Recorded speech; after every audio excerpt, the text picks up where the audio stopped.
And this is why Iman actually means faith and conviction.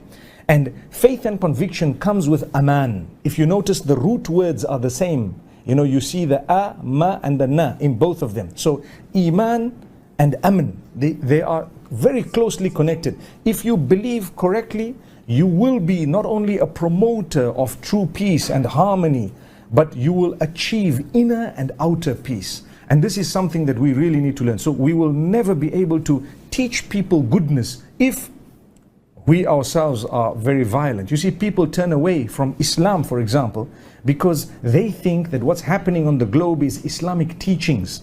But we are here in order to clarify that that is not Islam. In Sierra Leone, Muslims have existed from a long, long time. They make up perhaps a large percentage of the population. Where is the violence and so on that Islam teaches supposedly?